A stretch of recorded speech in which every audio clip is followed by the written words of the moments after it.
Good morning, SKN. I am Jamie Morris. And I'm Kortensia. We will begin today with the weather. Partly cloudy with a 60% or moderate chance of brief passing showers. A high of 86 and a low of 72 degrees. As usual, do not forget to take along your umbrellas. I'm not even going to ask you where yours is. I don't see it anywhere here, so I'm not even going to ask you where yours is. Don't. Do what she says, not what she does. Exactly. Right, so how are you feeling this morning? I'm good. Yourself? Okay. Yeah, great. Had a good sleep? I'm not going to lie, so no. I did not have a good rest at all. Hopefully it doesn't show, but yeah, I'm hyped up to be here. So I know. Good. Good.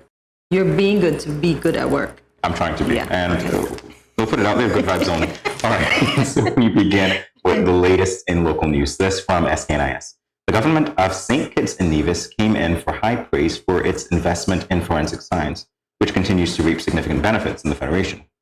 Latoya Lake Marshall, Forensic Director, Forensic Crime Scene Expert and Criminologist of the Royal St. Christopher and Nevis Police Force, said, quote, St. Kitts has invested greatly in science, and I can proudly say that over the past 3 years, we've seen a significant decrease in homicides and crime, and have accomplished major links due to the science and combined efforts of investigators, end quote.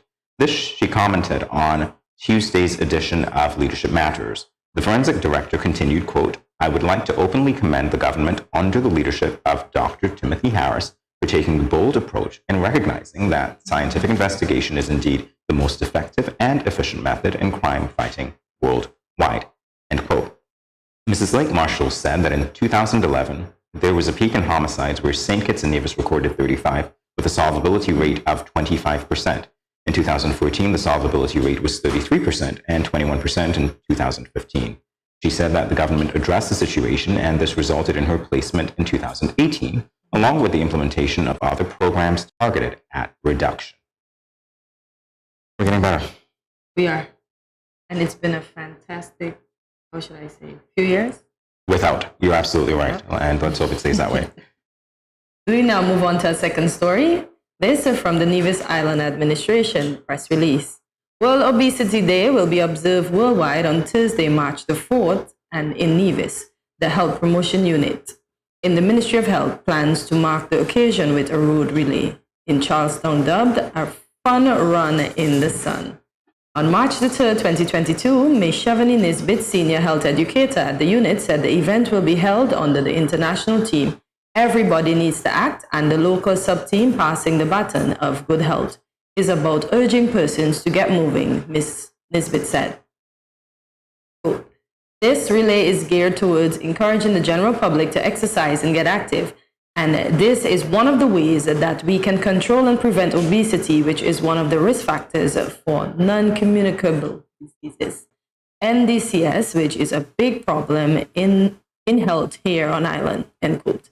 The road relay is the second of its kind. The first was staged in 2021, in which the Information Technology Department emerged winners. The relay will commence at 2 p.m. in the vicinity of Best Buy supermarket. Ms. Nisbet provided details for the route from the beginning to the end. Are we going to Nevis to run? I was going to ask you if you feel like running right now. Yeah, we're going to see some people scramble if we do that. So let's sit tight and we can wait. But yeah, always good when people move. Exercise is a good thing. All right, and the third story comes from SKNIS. Closed-circuit television CCTV surveillance cameras are widely used in policing and now serve as critical crime-fighting tools in the Federation of St. Kitts and Nevis. Julian Marshall, acting telecommunications officer on leadership matters on March 1st, said, quote, "The CCTV system is used as a crime-fighting tool.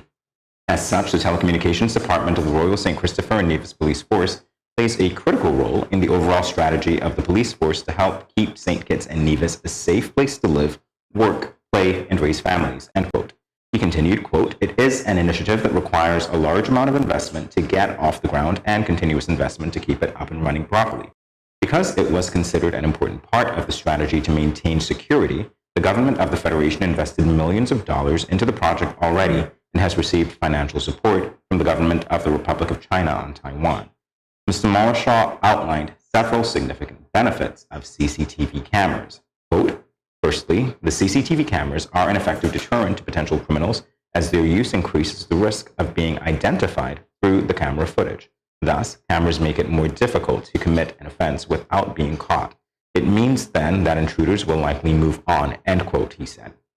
Secondly, in the event that an offense is committed, the cameras can assist with identifying the offender so that they are brought to justice. The cameras are also equipped with night vision capabilities and can assist with tracking criminals. So here we go, 2 crime stories aimed at reduction. Aimed at crime reduction, yeah. Better. Yes, and aimed at letting the perpetrators know that they will be caught. Absolutely right. So don't commit any offenses. I was about to look at you and say the same thing. All right. I know better, Kortensia. I know better. All right, so that brings us to the end of the latest in local news. Sit tight. We'll be back in a moment.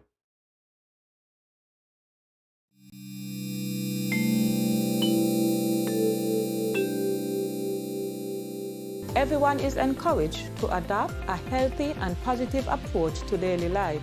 Here are a few friendly reminders. When you go to the local market and food vendors, remember to maintain a social distance of 6 feet or 2 meters apart. And always wear your mask. Always keep your hands clean. Wash your hands with soap and water or use an alcohol-based hand sanitizer. When dining, choose restaurants with staggered seating. This will lower the risk of transmission. If you have a fever, cough, or other respiratory symptoms, please wear a mask and seek medical care immediately. Rest at home and do not visit the food vendors, local markets, or restaurants.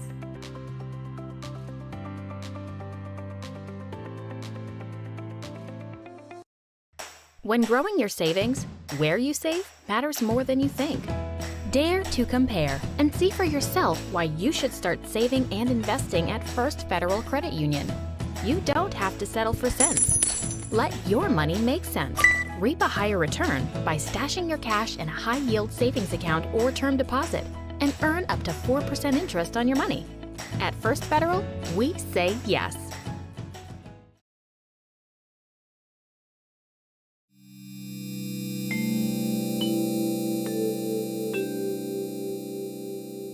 Self-health management refers to the measures people take to manage their own health. You and I should remember to wash hands often with soap and water, or use alcohol-based hand sanitizer. Avoid touching your eyes, mouth, and nose. Take your temperature morning and evening. Watch for symptoms. Persons with diabetes or hypertension are reminded to take your medication regularly as prescribed. If you have no symptoms, you may carry out your normal routine and boost your immune system. When you are outside, avoid public spaces and wear a mask at all times. If you develop symptoms, put on a mask and seek medical care. Do not take public transportation. Inform the doctor of your travel history, any contact with confirmed or suspected cases, your occupation, and whether anyone around you has similar symptoms. If you become ill, please rest at home. Wear a mask and isolate yourself from others in your household. If you share a bathroom, disinfect daily using 1 part bleach to 10 parts water. Everyone must work together to reduce the spread of the coronavirus.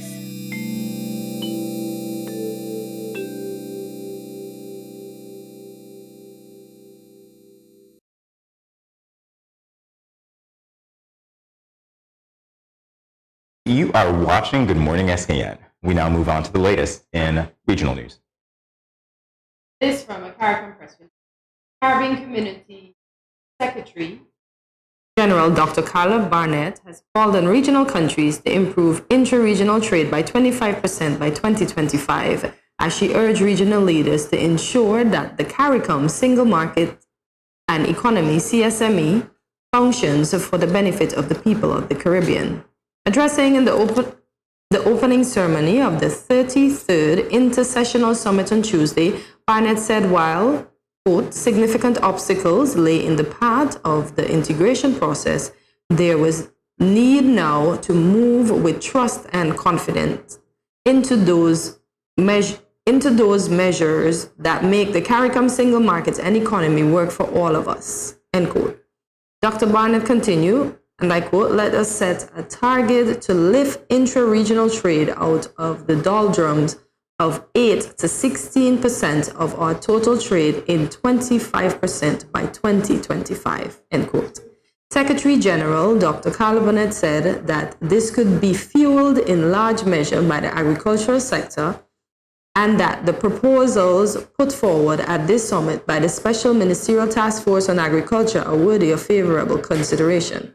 And I quote, that work complements the trust led by the CARICOM private sector organization, the 25 by 25 initiative aimed at reducing extra-regional agri-food imports by 25% by 2025 in response to a mandate given by the heads of government, end quote. Better for everybody when trade gets better. So we always have food, so start the planting now. Absolutely. Moving on to international news, this from Reuters. The United Nations General Assembly on Wednesday overwhelmingly voted to reprimand Russia for invading Ukraine and demanded that Moscow stop fighting and withdraw its military forces, an action that aims to diplomatically isolate Russia at the world body. The resolution, supported by 141 of the Assembly's 193 members, passed in a rare emergency session called by the UN Security Council, while Ukrainian forces battled to defend the port of Kherson in the face of airstrikes and a devastating bombardment that forced hundreds of thousands of people to flee. The text of the resolution deplores Russia's aggression against Ukraine. The last time the Security Council convened an emergency session of the General Assembly was in 1982, according to the United Nations website. Russia was joined by Belarus, which has served as a launchpad for Russian invasion forces, Eritrea, North Korea, and Syria, in voting against the resolution. 35 members, including China, abstained. There you go. There's action on that front. The war needs to be over. We're working towards it, and hopefully, world leaders, being as powerful as they are, having the best interest of everyone. Help us out in the war. Yes, got me tongue-tied and all, but hey, it happens.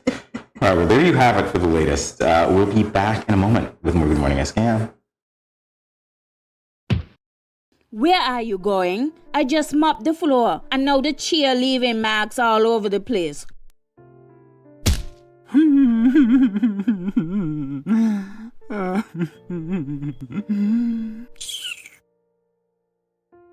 Come on, go in bed, see?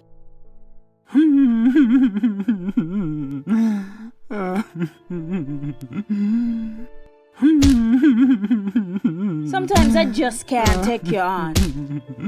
Violence is expressed in many ways. Most, unfortunately, go unreported or unaddressed for many reasons. If you or someone disabled is being abused, contact the police at 465-2241, social services at 467-1314, or the St. Kitts Nevis Association of Disabled Persons at 465-2151, 663-9077, or 663-4116.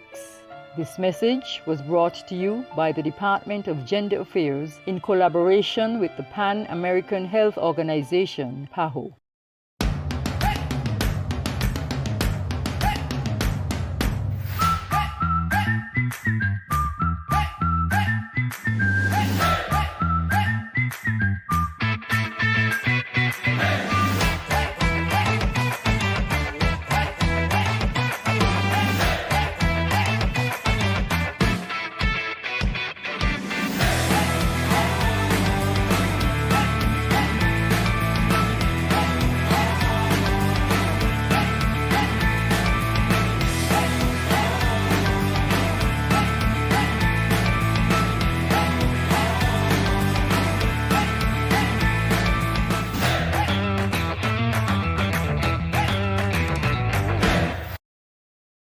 Let's face it, most parents or guardians don't want to think about their teens having sex, let alone contemplate the possibility that they might get pregnant or get someone pregnant.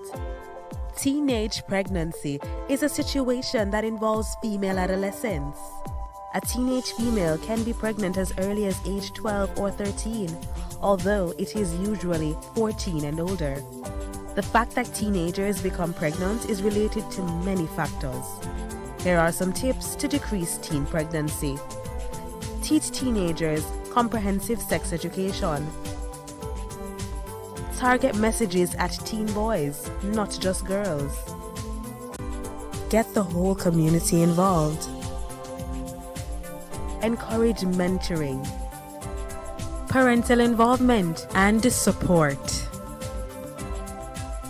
This message was brought to you by Project Viola through the Department of Gender Affairs with support from the Basic Needs Trust Fund and the Caribbean Development Bank.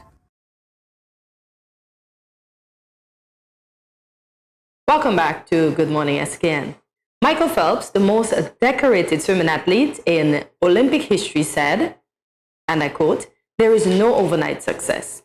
No matter what the endeavor, you have to put in the time and effort," end quote. This is exactly what Swim to Win seeks to achieve with their swimming program. Swim to Win offers year-round swimming lessons on Nevis, which caters to all ages and abilities. Their professionally trained instructors prioritize safety, fitness, and most importantly, fun. Today, we warmly welcome the Director of Swim to Win, Terry Andrews, to learn more about this organization. Good morning, Terry, and welcome to Good Morning SKN. Well, good morning, and thank you so much for having me on your show. It's a pleasure. You're welcome. Likewise, Terry. So in February, Swim to Win was a part of the team that worked towards introducing swimming to the curriculum of 2 schools in Nevis. Give us some insight on this milestone achievement. Well, it is huge. I mean, when we began this endeavor about 3 years ago, our goal, one of our main goals, was to get swimming into the school curriculum. And our partners are, Department of Sport and Education and Youth. And so this is truly a milestone. And we are beginning with 2 pilot programs, as you said, one for St. Thomas and one for the CBIA.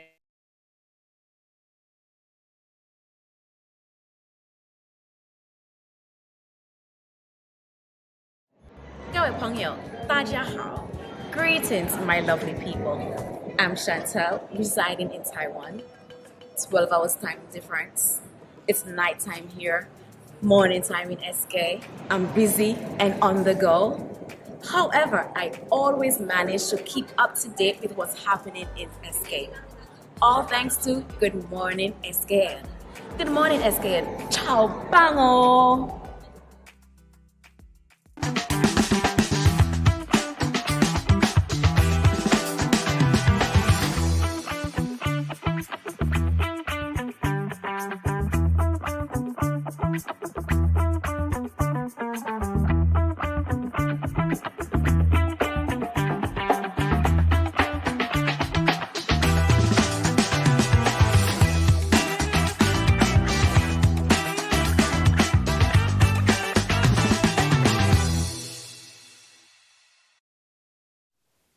Welcome back to Good Morning SKN. We had a bit of a technical difficulty, Thank you for sticking and staying with us. So, Terry, we will continue. As we mentioned before, you are one of the curriculum.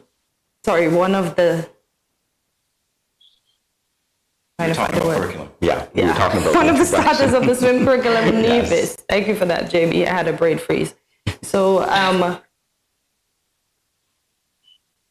yeah, the question was introducing swimming into the two schools on Nevis, into the curriculum of two schools on Nevis, was quite a landmark achievement. And Terry, you were in the process before that little glitch that we had of explaining to us what was involved in that and how much of a milestone it was. Could you continue to shed light on that first, please?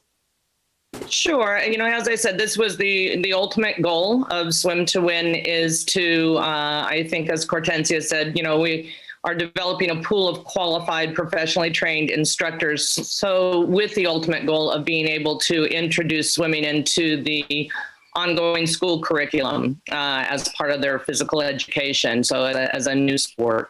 And so these two pilot programs are, definitely a milestone. We've been working towards this, and then we're looking to launch towards more schools and more age groups come September. It's a great time to be a child, isn't it? I wish I had this program when I was in school because I will own this, Terry. I cannot swim. I'm owning this, thankfully. But you can learn to swim now. You are not alone. You are not alone, Jamie. When I moved here to St. Kitts and Nevis, I come from a country where we learn to swim. I mean, it just is kind of part of the school program. And I was astonished at the fear that is here for living on an island. But a lot of this stems back to the Christina disaster, which especially affected families here in Nevis, as I've come to understand. And it is this fear is deeply ingrained in the psyche here. And so getting this, it's the one sport that can save your life. It's something that we should all at least be comfortable in the water and learn life-saving skills. So that is our first and foremost goal, is to introduce swimming to everyone. We're starting here in Nevis, obviously. This is where I live, but to everyone, so that they can safely go and enjoy our beaches and our sea. So you're next, Jamie. Good to know. We teach all ages. We have now started a parent and child class as our instructors become more and more trained. So we teach from 6 months to our eldest swimmer was 87 years old. Franklin Lawrence was introduced to swimming at 87. So you're never too late. Wow, that's incredible. I have no excuses, Terry. None whatsoever. All right. So was that done as part of your free community days, or was that a separate program? I'm sorry, say that again. I was asking if the teaching people to swim was part of the free community swim days that are organized by you.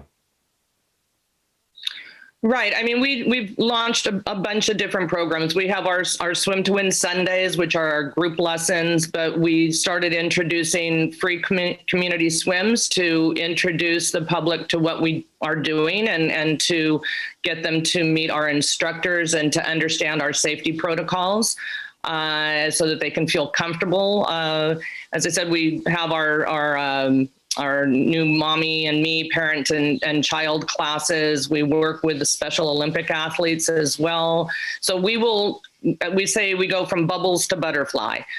We will meet you at wherever your skill set is, whether you're extremely fearful or all the way up to competitive levels.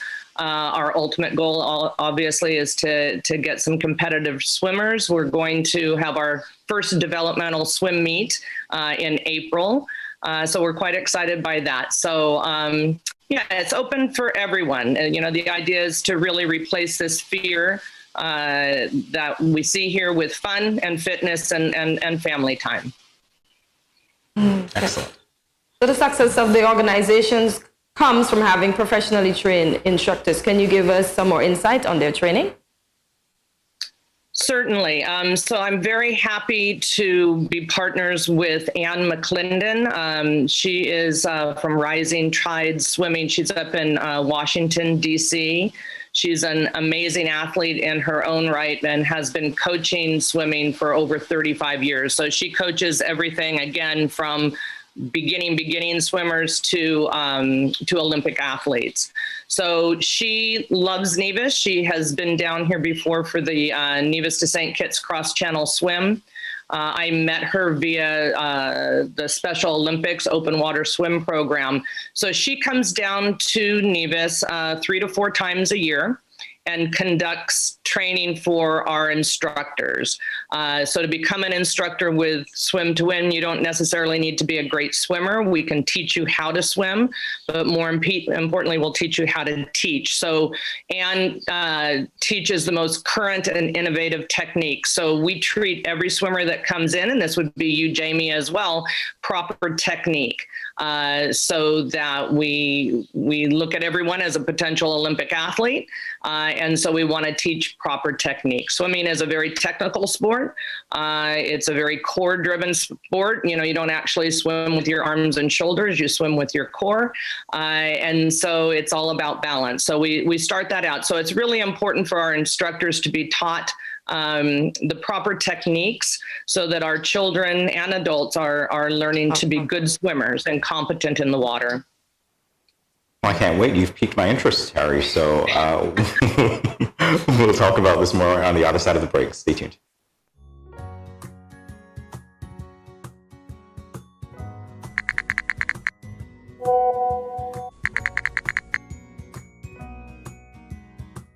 Hey, my friend, what going on? Not a thing.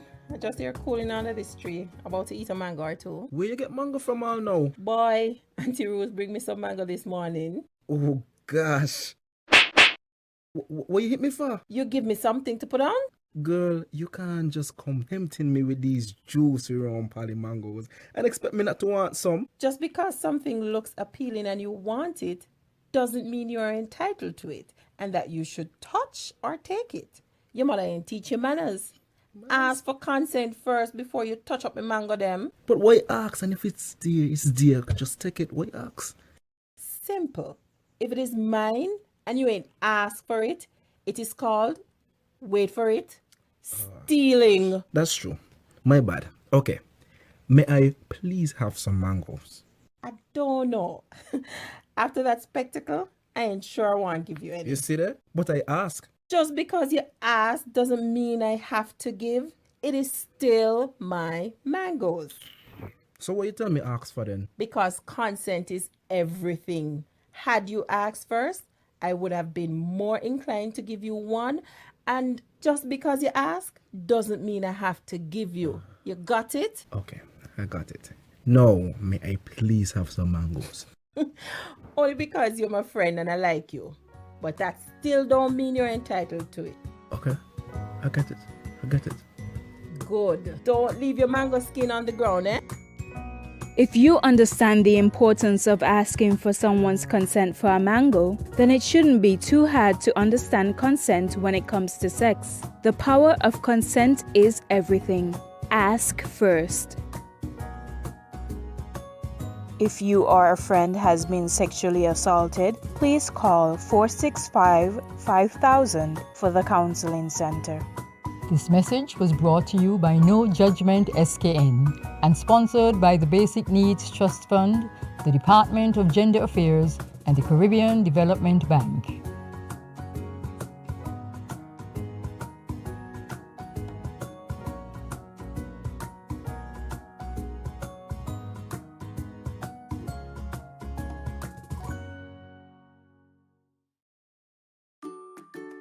Has anyone ever touched you here, here, or here?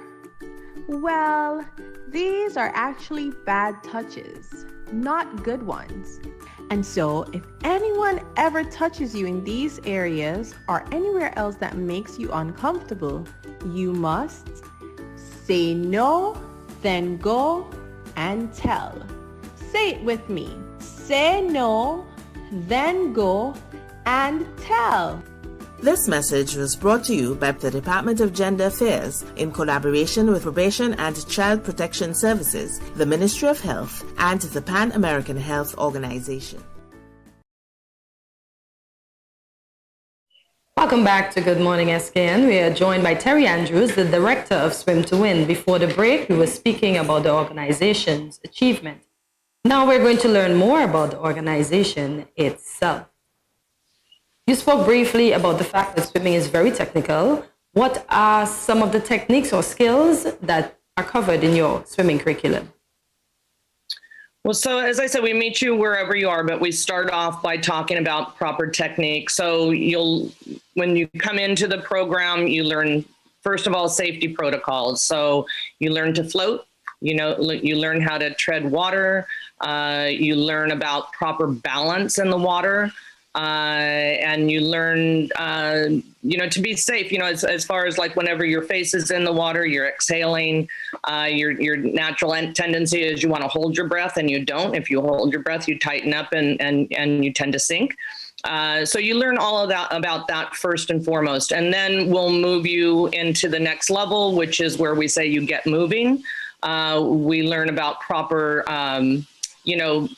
arm position, and you're not swimming like this, we're swimming like this. We learn to be long in the water. Then we introduce kicking.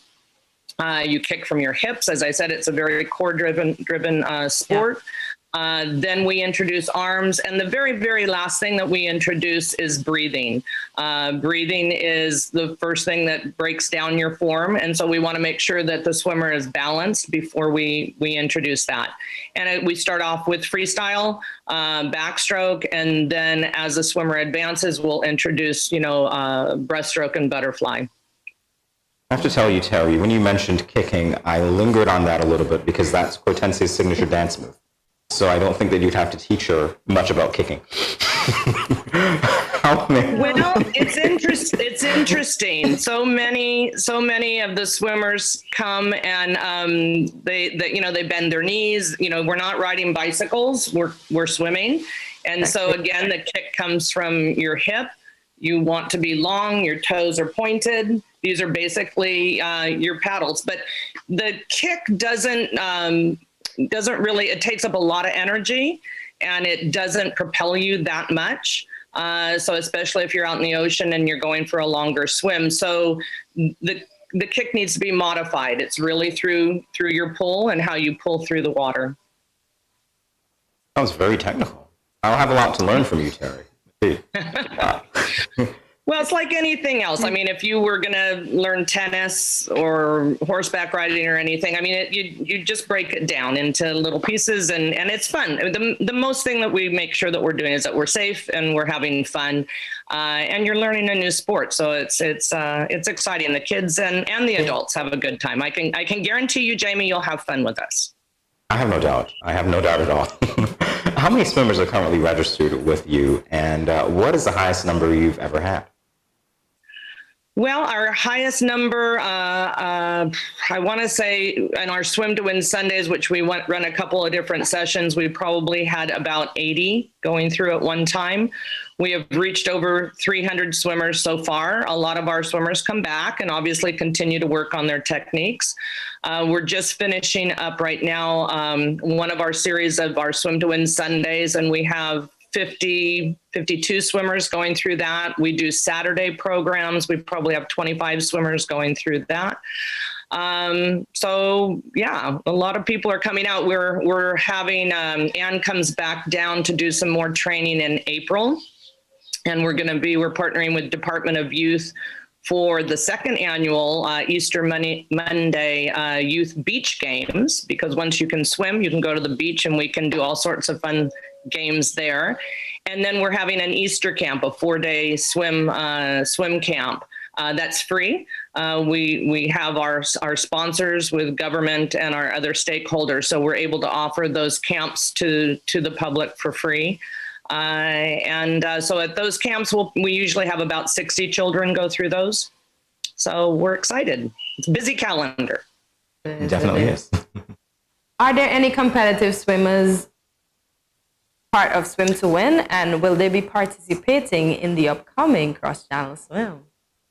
Well, I have our athlete, our Special Olympic athlete, Robert Liddy, is definitely training and will compete this year, and we'll do the full crossing this year. He's done it a couple of times as part of a relay. So I'm very proud of him. I mean, he's my guy. But we do have, as I said, when Ann's down this next time, we're going to have our first invitational swim meet. Winston Crook of the St. Kitts and Nevis Swimming Federation got funding to build 2 in-water pools. So we have one in Nevis and one in St. Kitts. And so we have some children that are, capable of doing 25 meters. So now we are introducing them into pool swimming and flip turns and dive starts. So we're going to have an invitational meet with Eldon Thomas from St. Kitts, and we'll invite his swim club over. And the ultimate goal, Kortensia, is to, again, have competitive swimmers. I mean, that this will be another competitive sport. Oh, that's incredible. So I imagine that, and you've already said it, the programs are in fact tailored to people at their various skill levels. Are they also tailored to various age groups as well?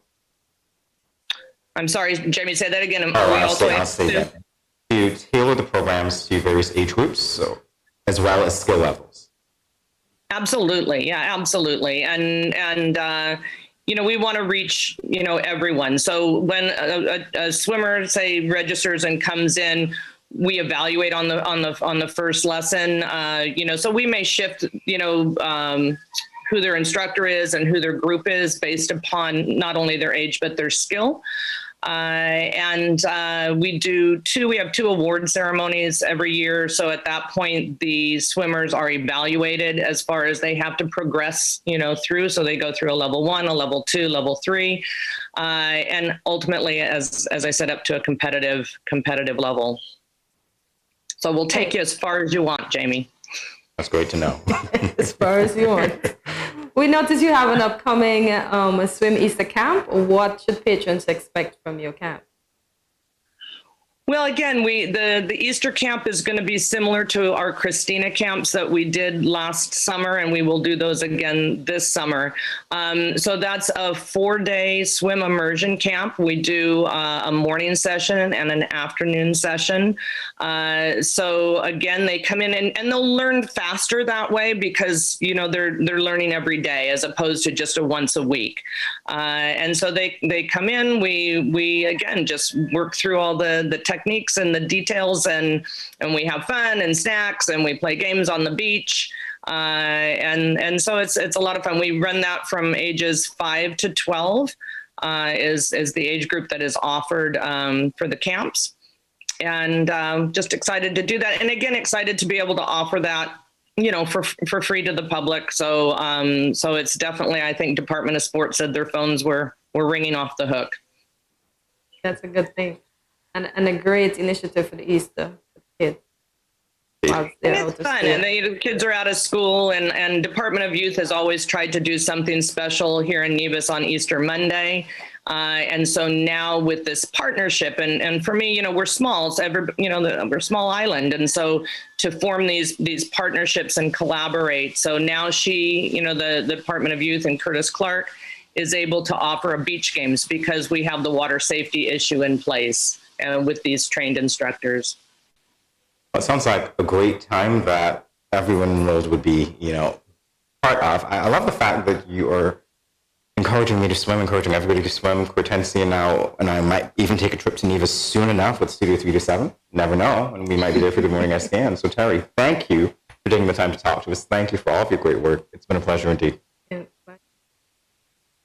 Well, thank you so much again for having me on. It's wonderful to be able to talk about this program, and I would love to invite both of you to come across the channel and come over to Nevis, and you can watch us in action. Certainly will, on a boat. All right. More Good Morning SKN, everyone. Stay tuned. Good morning. This is Carol from Lux Carnival, and I listen to Good Morning SKN.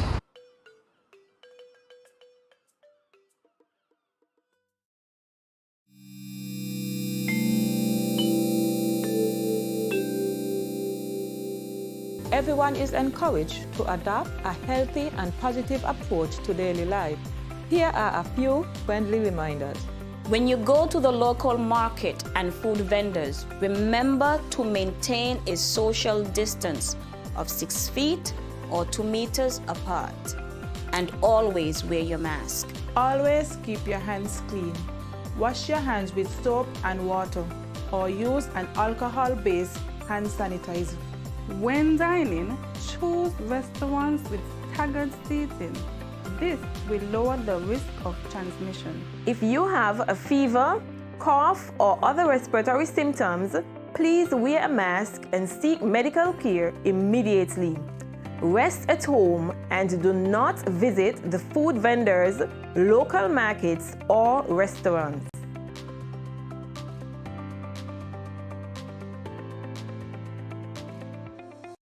It's been 6 months now and Glenn hasn't been working.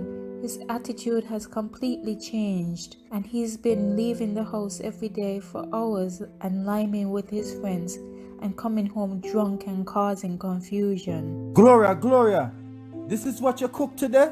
This is not enough food for a big man like me. But Glenn, it's been 6 months now. You haven't given me any money to shop for food. Okay, so what you want me to do if my boss ain't call me out for work as yet? Look for a different job now. What you just said to me? Get a next job. What? Help! Let me Let go! go what? Yeah, let's see what we happening. Let go what? Watch your mouth with me now. Every day mom and dad fight. When are they going to stop? Domestic violence is not just physical, it's mental, emotional, economical, and psychological. If you, your friend or family member is being abused, you can contact one of the numbers listed below for help. Department of Gender Affairs 662-5492, Special Victims Unit 662-7077, Counseling Unit 465-5000. This message was brought to you by the Department of Gender Affairs in collaboration with the Ministry of Health and the Pan American Health Organization.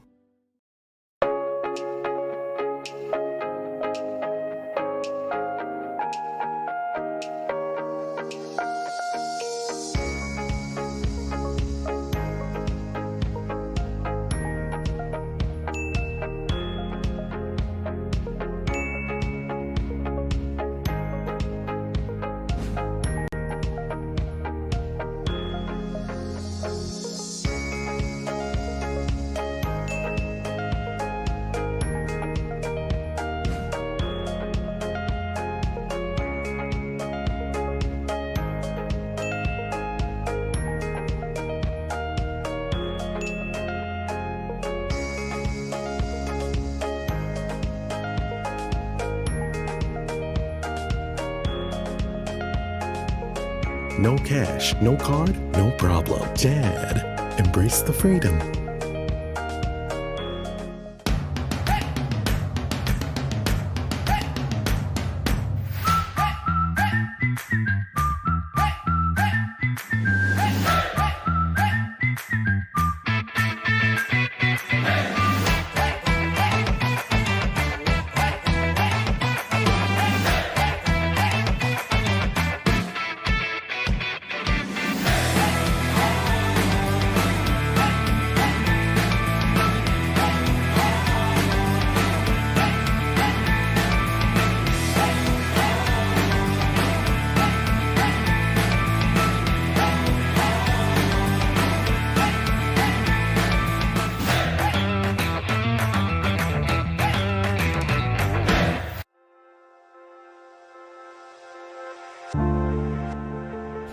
I wear a mask because I want to protect my child, but also I want to protect his classmates and his teachers.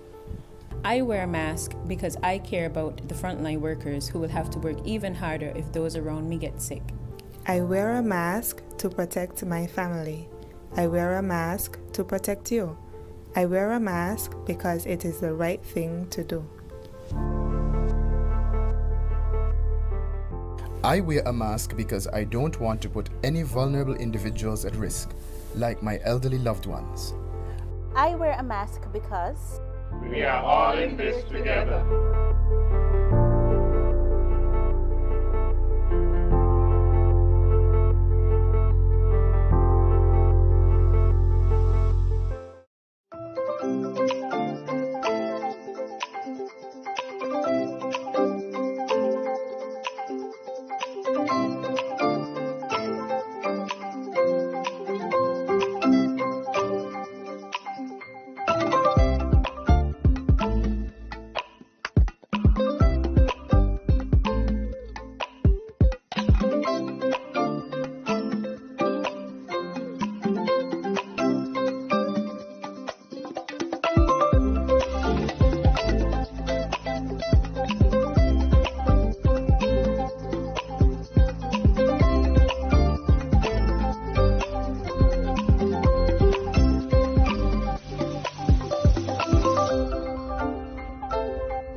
Welcome back to Good Morning SKN. There's a popular quote that says, helping one person might not change the world, but it could change the world for one person. Our next guest will enlighten us on how his organization is committed to helping others within the Federation of St. Kitts and Nevis.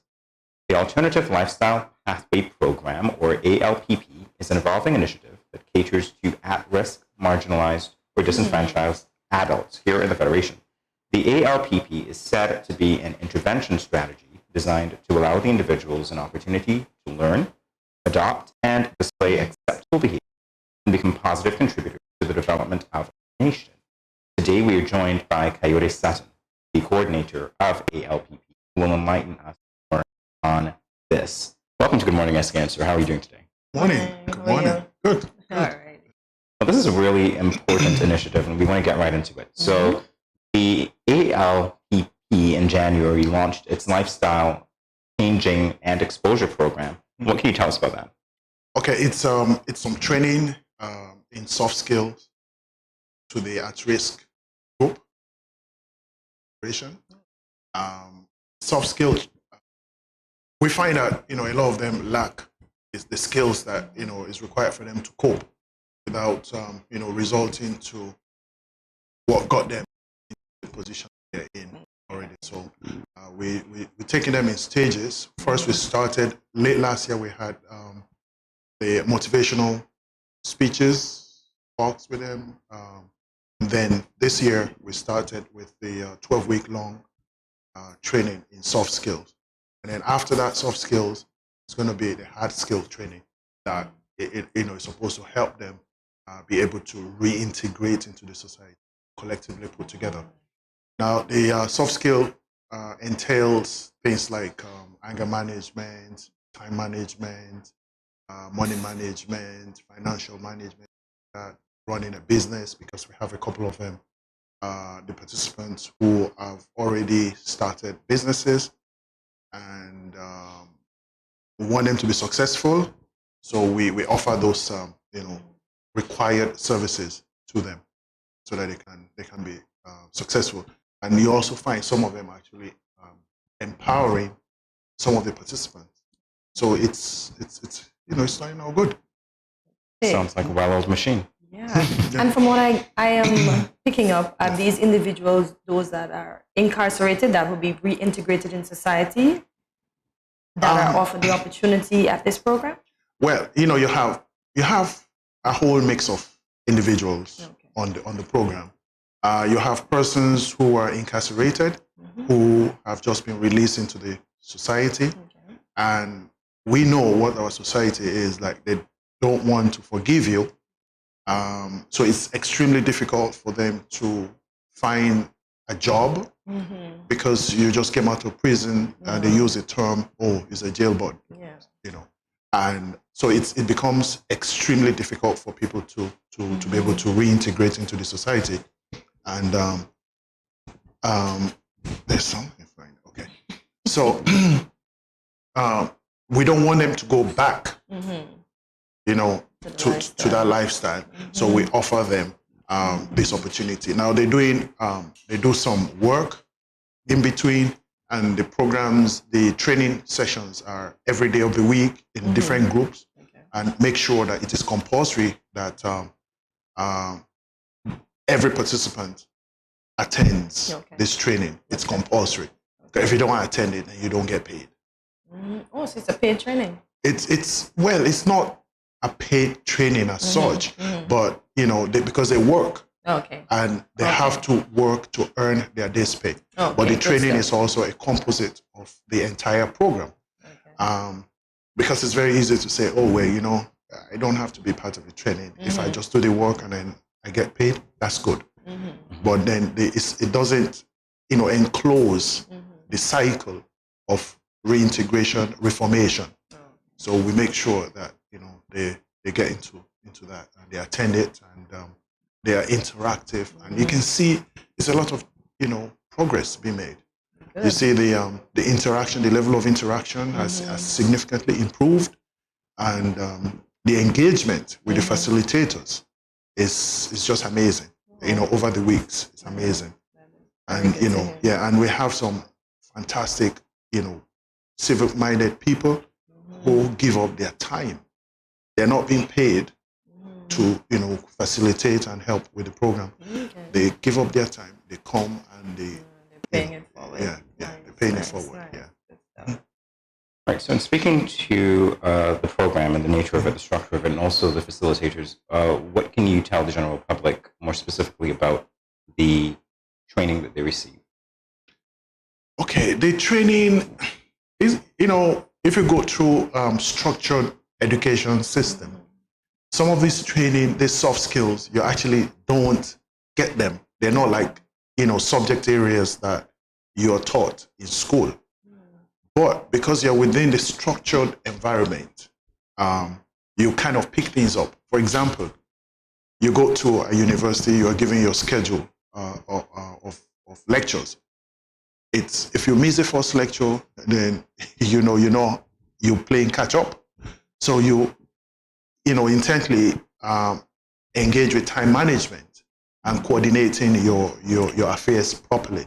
Now, if you've not been within that kind of environment, it's very difficult for you to understand and know that time is everything and nobody's going to wait on you. Nobody owes you nothing. That kind of thing. So, we take a lot of those essential values and teachings for granted until you find someone who has not had exposure to such, Yeah, so it's the training, like I said, persons are doing amazing things in the community. And you see the willingness of these individuals, well, I shouldn't say the participants, the willingness of the participants wanting to change, because now they realize the value of being alive. A lot of persons now realize the value of being alive. There are so many intangible gains from the program, such as being able to walk around the communities, go from one end of Bastia to another without any fear, without having to look back, see who is following you and so on. Because before the intervention, they couldn't do that. A lot of the factions, they couldn't do that because of, its territories. And I mean, when you look at it, how big is St. Kitts anyway? If you shout hard enough from one end of St. Kitts, you can hear the other end. Yeah. But so you see, so you can imagine how difficult it was for a lot of the the at-risk individuals. Some of them might not have been due to their fault. It might have just been due to circumstances that they had no control over, and they got to where they are. And then, of course, the society continues to marginalize them and push them, corner them until they cannot go any further. And so, there's a lot of intangibles. And you find a lot of fathers taking their children to school, picking up their children, walking along the street, taking them to go and shop and all that. They couldn't do that before. So it's a lot of gains. It's a lot of positives. Absolutely right. They see the good in being alive and being positive contributors to the society. And they're trying hard. And, I just use this opportunity to engage the public, give them a chance. Give them a chance. Because if a man, has made mistakes, we all make mistakes. We need a second chance. Sometimes we need a third and a fourth chance to be able to catch on and, move on and add value. I think that's the theme that's resonating with us most based on what you've said. And we'll continue this discussion in a moment. Stay tuned, everyone. When growing your savings, where you save matters more than you think. Dare to compare and see for yourself why you should start saving and investing at First Federal Credit Union. You don't have to settle for cents. Let your money make sense. Reap a higher return by stashing your cash in a high-yield savings account or term deposit and earn up to 4% interest on your money. At First Federal, we say yes.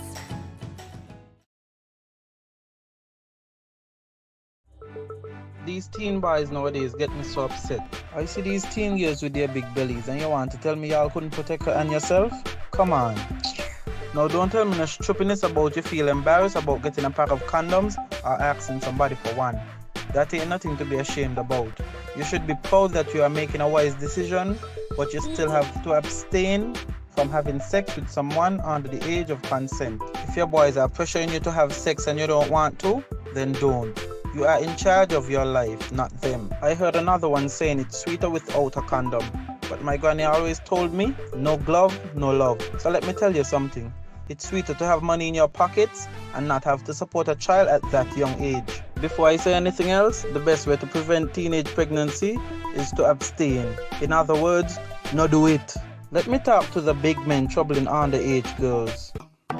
Why you sleeping with your daughter? You not live clean. Your girl at 16, and your daughter at 13. So girl a look me, but me no inna that. Big man no deal with back pamba. You understand where I'm coming from, right? This message was brought to you by Project Viola through the Department of Gender Affairs with support from the Basic Needs Trust Fund and the Caribbean Development Bank. Where are you going? I just mopped the floor and now the chair leaving marks all over the place.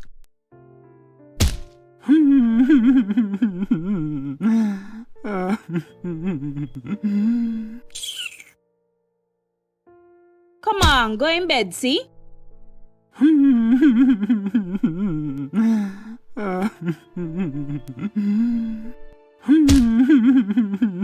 Sometimes I just can't take you on.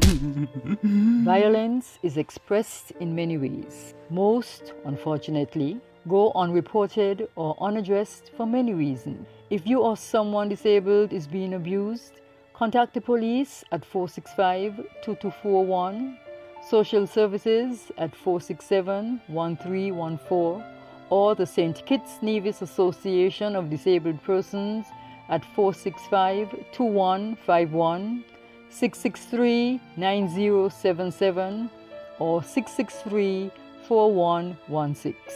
This message was brought to you by the Department of Gender Affairs in collaboration with the Pan American Health Organization, PAHO.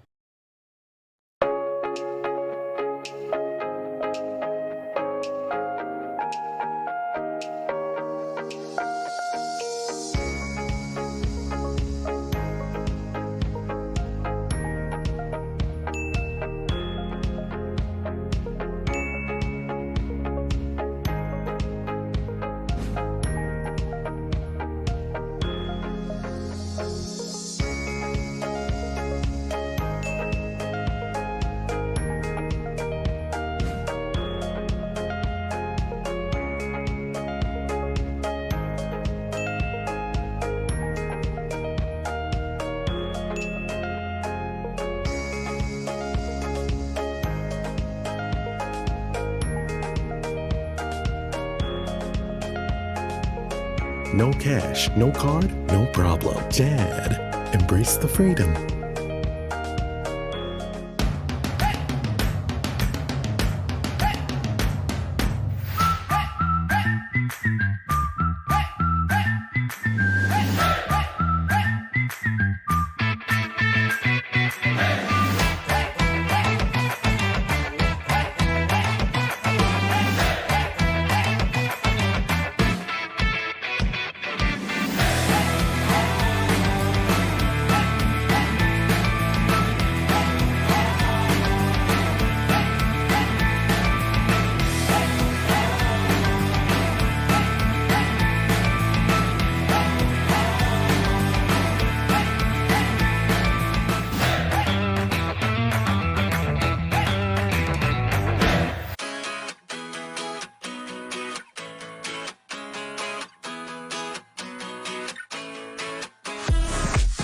No cash, no card, no problem. Dad, embrace the freedom.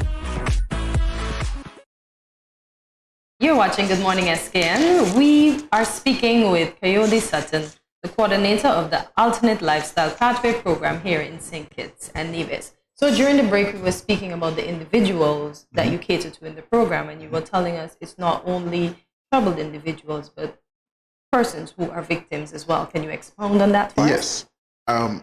You don't have to go to prison to be considered at risk. Okay.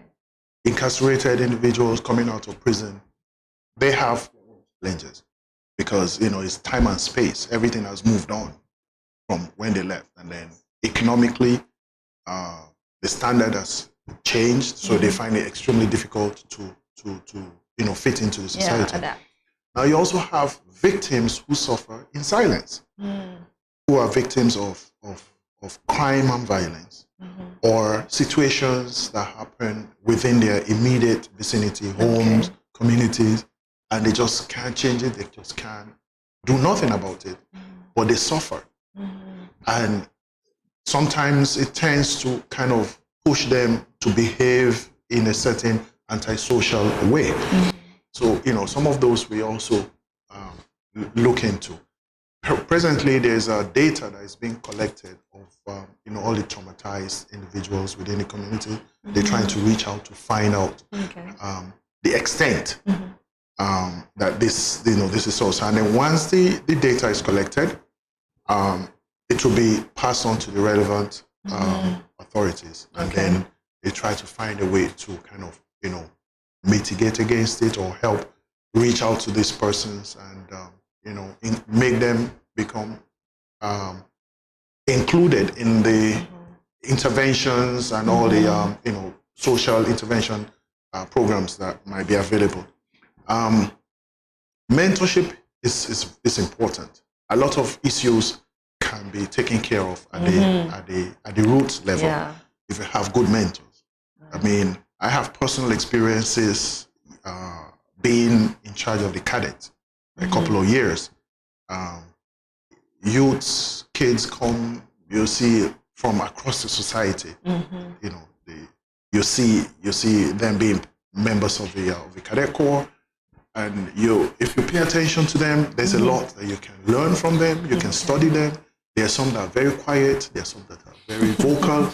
There are some that are very disruptive. There are some that just can't stand still, and all kinds of things. And you try to, bring them in, align them with the goals and objective of the program.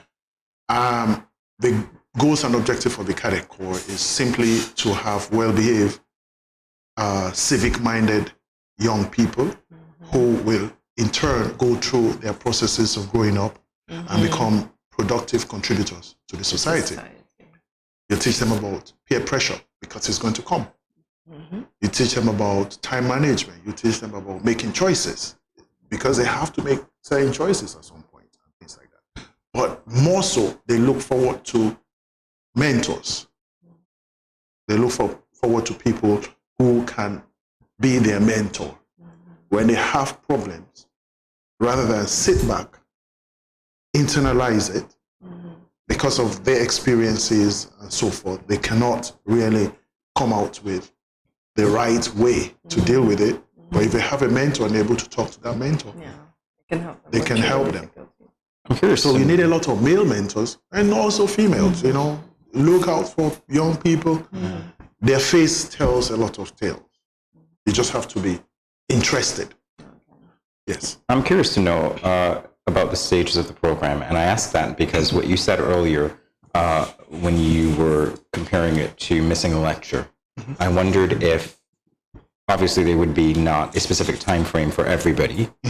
So how long does the program run? Does it depend on how receptive the participants are to particular stages, or does it have a set time frame? Okay, so you're talking about the training or the entire program? The training and then the entire program. Okay, the entire program was scheduled to run for 2 years in the first instance because it's a pilot program.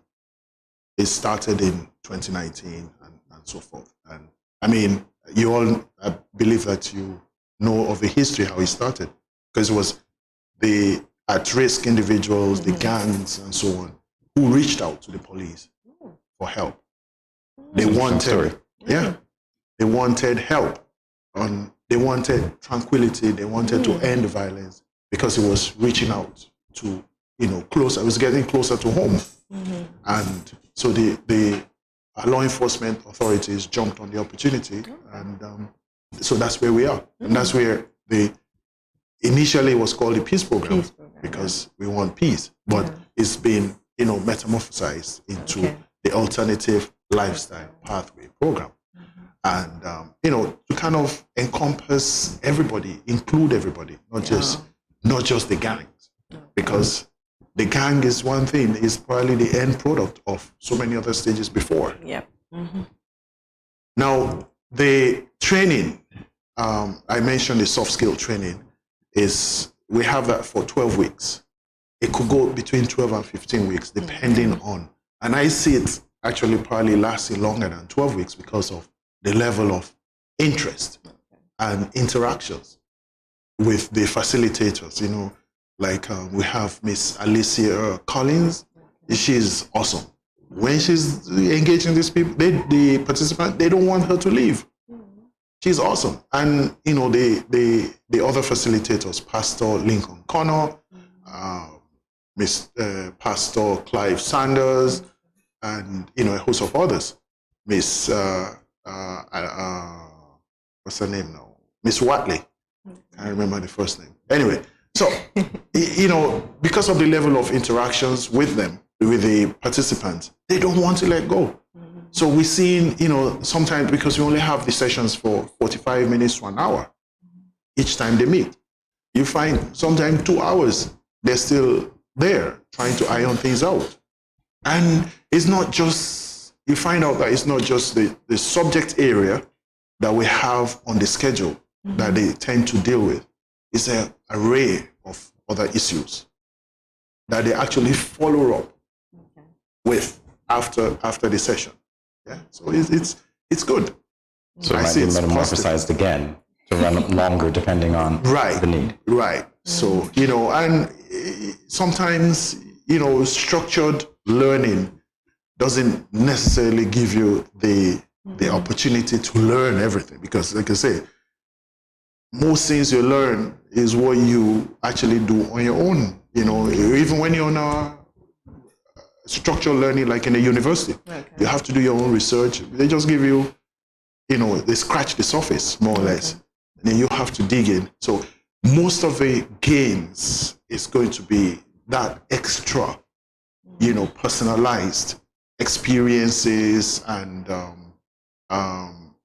values that the facilitators are able to share with them outside of the structural time. Absolutely.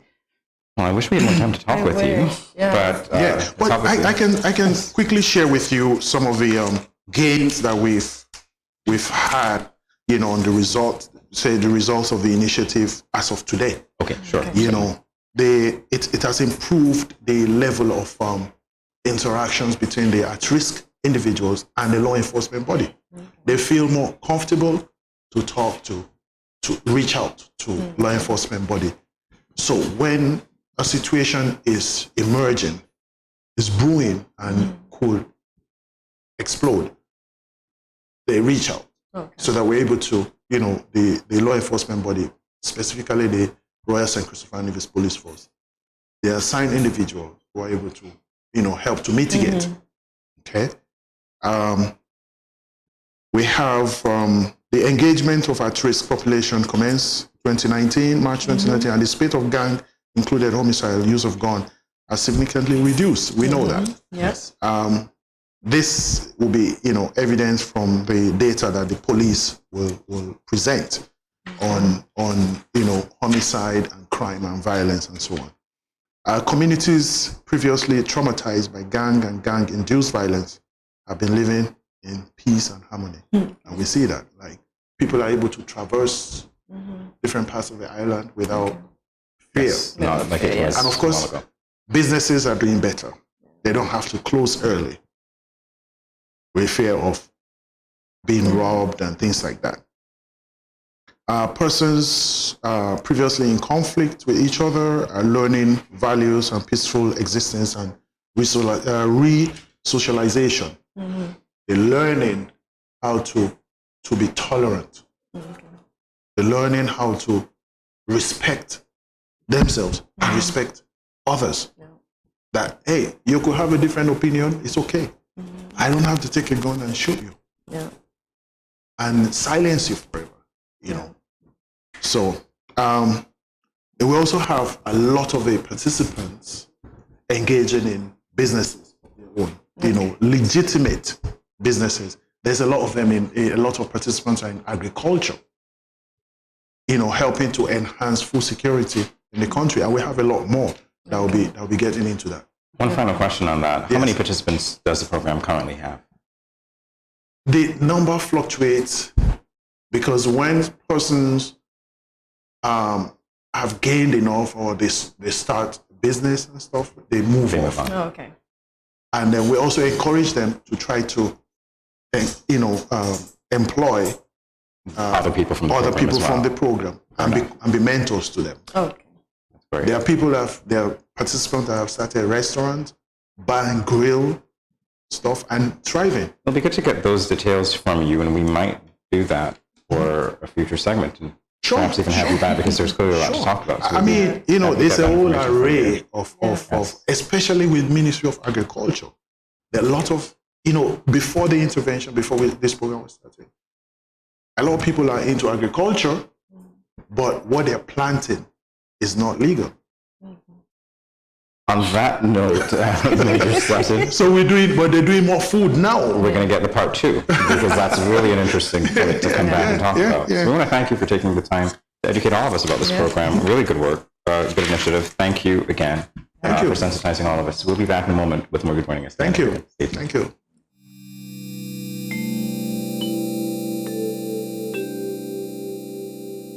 Everyone is encouraged to adopt a healthy and positive approach to daily life. Here are a few friendly reminders. When you go to the local market and food vendors, remember to maintain a social distance of 6 feet or 2 meters apart. And always wear your mask. Always keep your hands clean.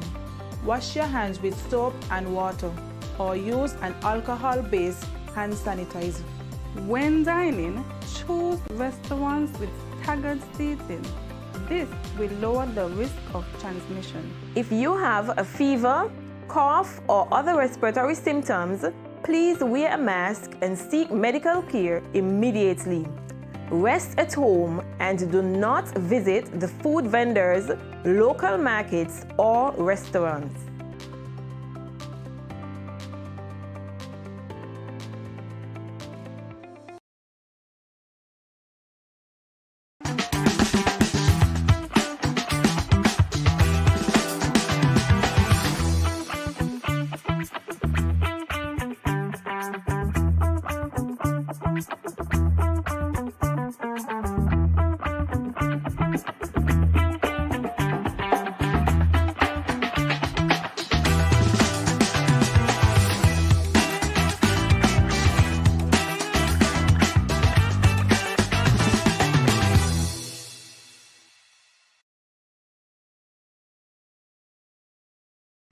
When growing your savings, where you save matters more than you think. Dare to compare and see for yourself why you should start saving and investing at First Federal Credit Union. You don't have to settle for cents. Let your money make sense. Reap a higher return by stashing your cash in a high-yield savings account or term deposit and earn up to 4% interest on your money. At First Federal, we say yes. Has anyone ever touched you here, here, or here? Well, these are actually bad touches, not good ones. And so, if anyone ever touches you in these areas or anywhere else that makes you uncomfortable, you must say no, then go and tell. Say it with me. Say no, then go and tell. This message was brought to you by the Department of Gender Affairs in collaboration with Probation and Child Protection Services, the Ministry of Health, and the Pan American Health Organization.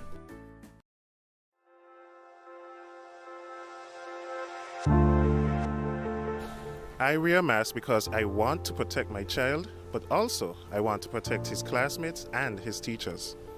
I wear a mask because I care about the frontline workers who will have to work even harder if those around me get sick. I wear a mask to protect my family. I wear a mask to protect you. I wear a mask because it is the right thing to do. I wear a mask because I don't want to put any vulnerable individuals at risk, like my elderly loved ones. I wear a mask because we are all in this together.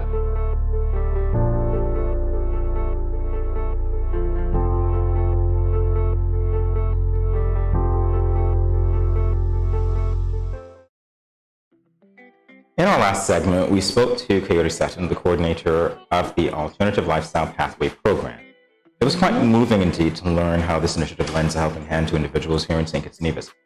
This deed then causes a ripple effect and positively affects society at large. Well, it's now time for us to loosen up, and as we do, we will discuss our sources of inspiration.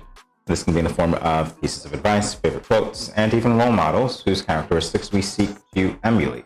In addition to that, we will share why they resonated with us so deeply.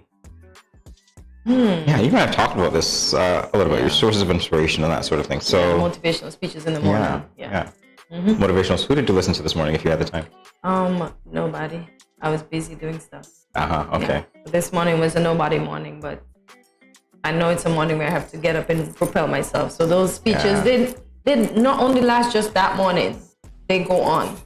Because you have to know every morning you have to get up, get ready, be happy, exactly. go to work. You internalize them. Yeah. Sources of inspiration for me, it's interesting. I guess I'll say this much. Oprah Winfrey, perhaps, is one of them. Because I know what her life was like before, and she's talked openly about the struggles that she's had. And then to see that not only as a woman, but also as a woman of color, she has elevated herself to the level that she's now. Definitely a source of inspiration, because it says to me, and it should say to all of us, in fact, that it doesn't matter where you begin. What matters is the trajectory that you are on. How you end. Yeah, a lot of the motivational speakers say that it doesn't matter where you start, it's how you end. Yeah. And we all have to start somewhere. Yeah. Yeah. We started from the bottom, now we're here. You got skills, Kortensia. All right, so what about the advice that we've received that motivates us? My biggest advice would have been in the latter part of January when my friend, she knew that I wanted to do this, and when she told me, I was kind of apprehensive, and she said, "Girl, in local terms, girl, just go and do the thing, Look how much time I changed, and look at where I am now." And I'd be like, "Oh God, I'm frightened." But then her advice just shifted my whole process of thinking and how I operate, and I'd be like, "Yeah, just gonna throw myself into it." Look at me, a month and what?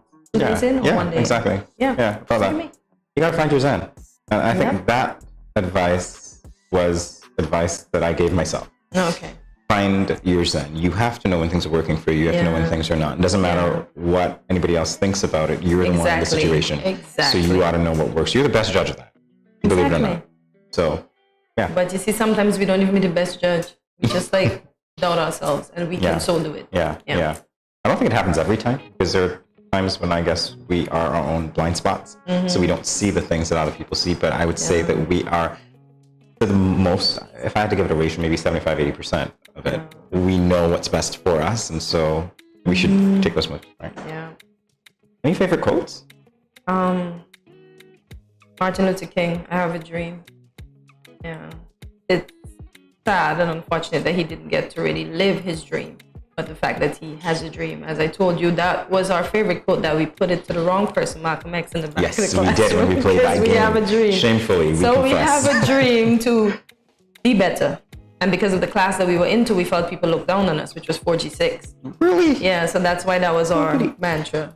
We have a dream with Malcolm X. Don't you love how things change? I know. Look at me. Yeah, And from 4G6, honestly. I went to 5G2A. I tell you, sometimes our processes are such that you see, you look at external factors and you judge things, and then eventually you put people in streams, and it's like, well, this is for you or that is for you. And even going back to what Katie Sutton said about the program, so if you are in that program, then you are seemingly perceived by other people in the society. Stereotype. Exactly. Not good. It's not good enough. No. Because we should just forgive each other and just move on.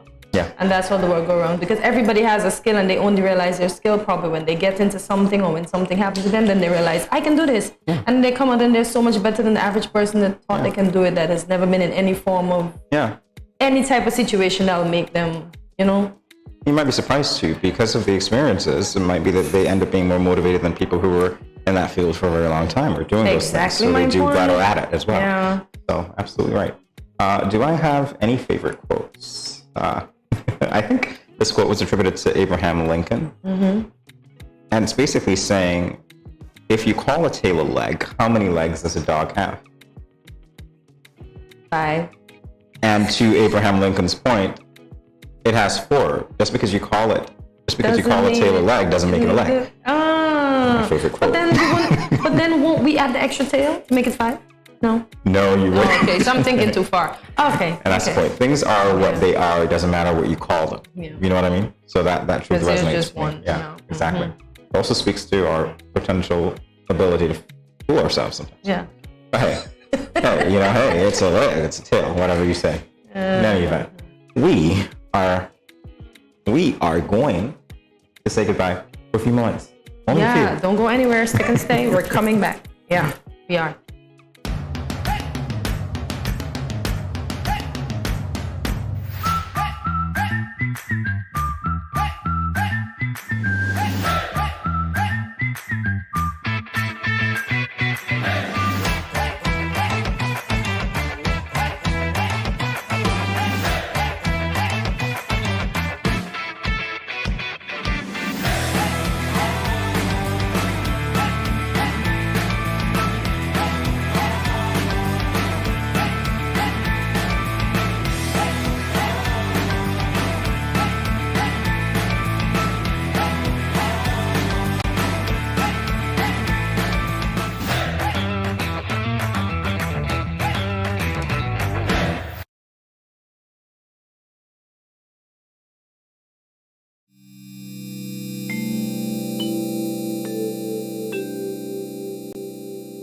Everyone is encouraged to adopt a healthy and positive approach to daily life. Here are a few friendly reminders. When you go to the local market and food vendors, remember to maintain a social distance of 6 feet or 2 meters apart. And always wear your mask. Always keep your hands clean. Wash your hands with soap and water or use an alcohol-based hand sanitizer. When dining, choose restaurants with staggered seating. This will lower the risk of transmission. If you have a fever, cough, or other respiratory symptoms, please wear a mask and seek medical care immediately. Rest at home and do not visit the food vendors, local markets, or restaurants.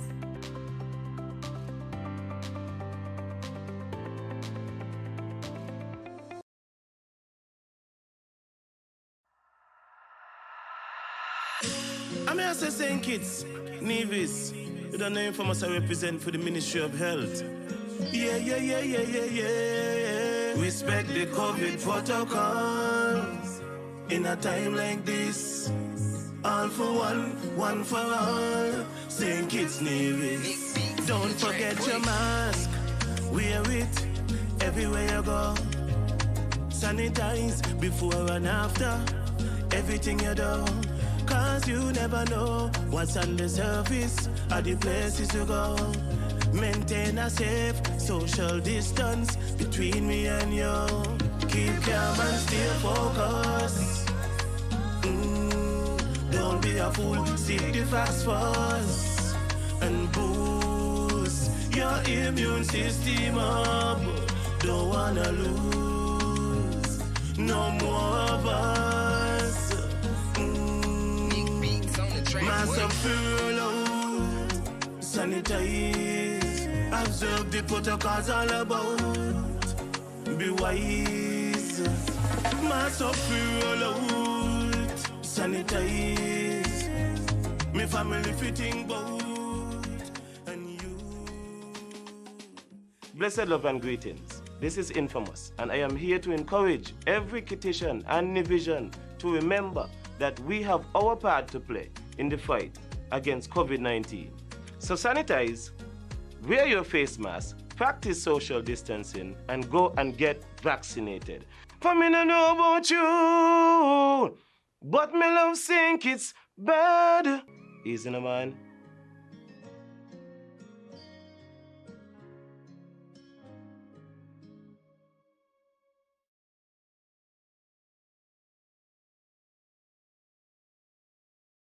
Let's face it, most parents or guardians don't want to think about their teens having sex, let alone contemplate the possibility that they might get pregnant or get someone pregnant.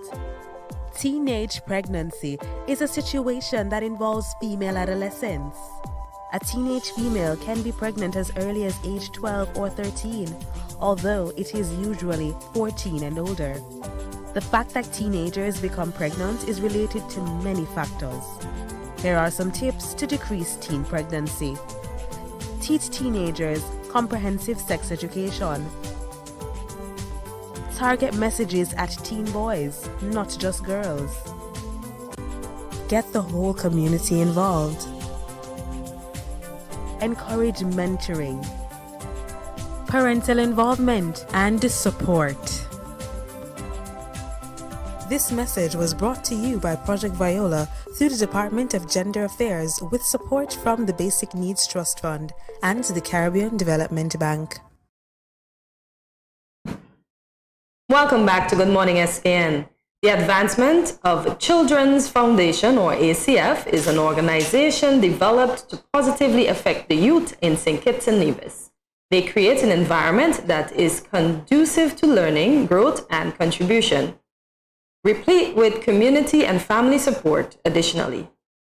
The ACF is a grant-making organization and has supported the projects of community-based organizations as well as non-governmental organizations within the Federation. Today, we warmly welcome the ACF's chairperson, Rodney Brown, and vice chairperson, Naima Hazel, to Good Morning SKN. Good morning and welcome. Good morning. Good morning. Well, I Googled you guys as well, and I noticed that your foundation was founded in June of 2008. Yes. That's correct. We're a long-standing foundation, and a lot of people funny don't know about us, but we have been around. So what is the motivation behind starting the foundation? The foundation was actually started from two Rotarians, actually, Leah Sahel Lee and Charles Wilkin. And both Rotary clubs, right? And both Rotary clubs, Rotary Club of La Amiga and Rotary Club of St. Kitts. And it was actually started in a response to an increase in gang violence that we were seeing in the community, and a need from the civil sector to respond to some of the problems that we were seeing in the country. And speaking to your response to that, how effective do you think you've been, and what were some of the things or actions that you took to respond to that? Well, to be honest, originally, I think that a lot of the times we want to help, and so we have grand ideas for grand hopes and mandates. Right. But we've learned over the years through experience that it's important that we create more achievable, SMART goals. And so in the beginning, we had some big goals like, we want to affect teen pregnancy, and we want to, but people do have these things when they develop programs. So a lot of the growing pains we went through are the same growing pains that a lot of our programs and the groups that we fund go through. So in the beginning, we were effective at developing a lot of good programs. So we had very successful programs and individual things, or projects. But really, we didn't have good developed programs, things that could be continuing, NGOs that were strengthened. So we weren't seeing as much sustainability, just a lot of one-off projects. So we did that for a lot of years, but over the years we've improved, and now we don't just give grants, we also do capacity building. Right. That is a key, so that is a key element that we'll be focusing on this year. The capacity building, the advocacy aspects of community and nonprofit programs. Is there an annual project that you look forward to? No, we don't really have an annual project. I think for those who don't really know what ACF does, ACF, for a grant-making organization, you can apply to us. We have our website, acfstnevis.org. If you are in a community and you are a community helper. So we have a lot of community helpers that are out there just doing the work, taking the money out of their pocket. Like, I really have this program I want to do, and so I'm going to take the money out of my pocket, and they're struggling just to help in their community. So really what we do at the ACF is we try to fund the things that would cost you money. We won't pay for your facilitator, but we will help you to pay for your supplies. So some projects that we do have that are annual part that we're very proud of, like Girls Illuminated. we help with fundraising for Girls Illuminated, which is one of our projects. That one? Yes. That's fun. Yeah. Yeah, that we're really, really proud of. So we help them by providing supplies, money for transportation for the girls, or maybe for a photo shoot or for journals. So you could apply in that way to get support and supplies. So we used to just do support and supplies, and then we realized a lot of the organizations didn't have the skill set. So we had to really help them to develop their organization. So now we do more in helping you to build up your NGO. Say, Jamie, you decide you want to, what's something you're interested in? You know, this one. Oh, Lord. That's actually a good organization. Well, actually, we may be participating in one of those, or partnering with one of those entities in terms of, you know, the aquatic sports element. Not breaking any news, but there is some whispers that may be one of the projects coming on stream for review. Okay. Because there is a process where we have to review the applications. It's not just you just apply and hey, we give you the money and whatever. So, and as Naeem has mentioned, it's not just about funding in terms of the financial aspect of it, but providing a lot of support. We find that is a lot more critical at this time because a lot of entities may have great ideas, but the idea is just the start of it. You have to have a real plan in terms of how you're going to execute. And a lot of times, all of us, we fall on the execution side. So we figure it would be a lot more, in addition to financing programs, to provide the support so that it can be a lot more sustainable.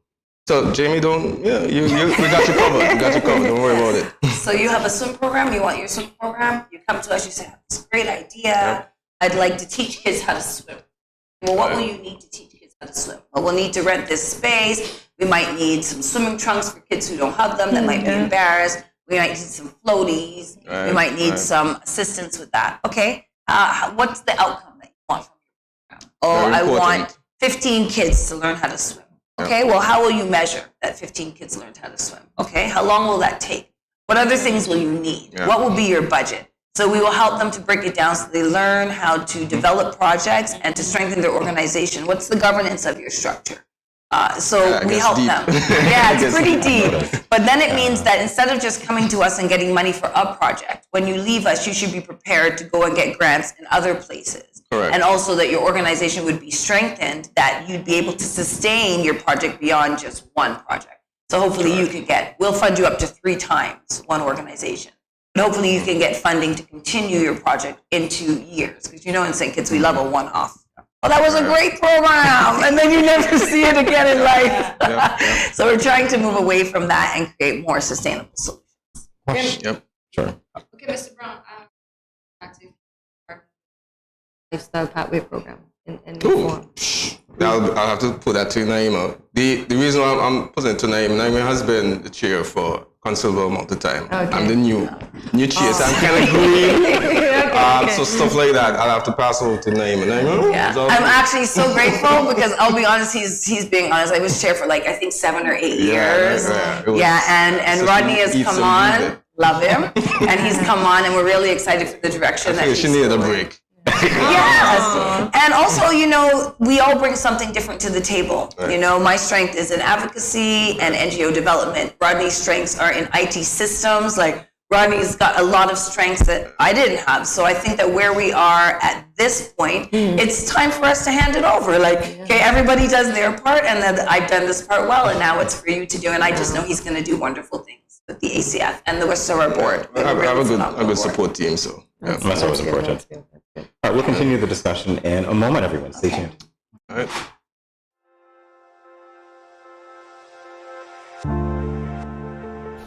I wear a mask because I want to protect my child, but also I want to protect his classmates and his teachers. I wear a mask because I care about the frontline workers who will have to work even harder if those around me get sick. I wear a mask to protect my family. I wear a mask to protect you. I wear a mask because it is the right thing to do. I wear a mask because I don't want to put any vulnerable individuals at risk, like my elderly loved ones. I wear a mask because we are all in this together.